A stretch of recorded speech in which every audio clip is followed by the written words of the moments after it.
We're gonna do a truck update. We're gonna go through maintenance that I did, modifications I did, and the miles I drove in the month of July.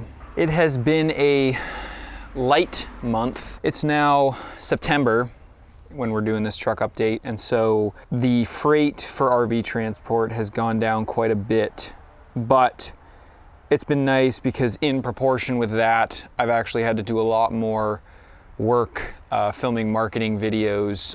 Now, in terms of actual maintenance that I did, in the month of August, the only thing I did for maintenance was rotate the tires. And I rotated the tires twice. Modifications was where I went a little crazy. So at the beginning of the month, on August 8th, I went to go see PTT, and he installed the pusher intake manifold kit, the pusher hot side pipe, because I already had the S&B cold side, and then we did the HSM upper and lower fuel filters. In case you're not familiar, the HSM kit relocates your water separator and it swaps from the OEM Ford filter to a spin-on metal water separator.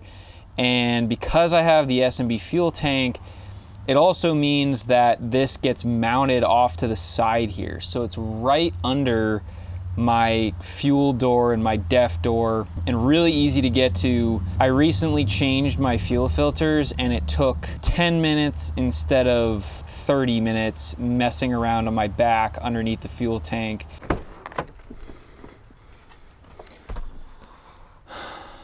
While we were there, had A-Rod check my cold side pipe because I was the one that installed it, and I was kind of worried that for whatever reason the connection was a little loose. I don't know, I had seen a little bit of oil residue on the side of the intercooler, but we checked it and it was fine. I had had my intake manifold apart before because A-Rod had done my S&S disaster prevention kit, and I had looked inside the intake manifold and it was really carboned up. And the second time I took it off, this time, it had a lot less gunk in it. And we weren't sure exactly where that was from.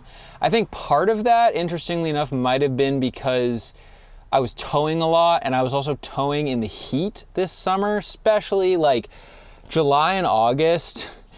There were several days where it was close to 100 degrees and I was towing a trailer and my oil temp was getting up to 220, 225. And so I think that definitely helped, but you could see where the carbon had been getting worn away or eaten away by the heat. Yeah, we should be good. I did 2 tire rotations and then did those 4 mods, the upper and lower fuel filter, and then the pusher intake kit, which honestly, all of those I can't recommend enough. The truck is just, it's amazing. It drives amazing. Now, the moment you've all been waiting for, a little bit of a disappointment. We're at 184,253.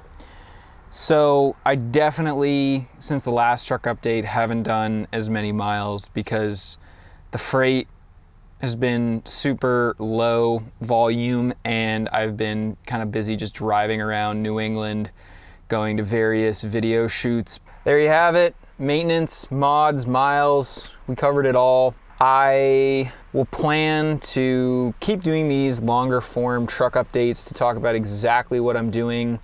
I do have another video coming out on the oil testing that I've been doing. That is kind of an ongoing, I've been testing about every oil change. There was also just one maintenance item and thing I replaced this month in September that just blew me away in terms of how much of a difference it made. So be sure you follow along with the channel and check out September's truck update when it comes out, because that'll be an interesting one. We'll see. Thank you very much for watching. I really appreciate you spending your time on my channel, and as much as this is me documenting my journey as a Power Stroke owner, I hope as I learn new things, it is also helpful to you. Cheers.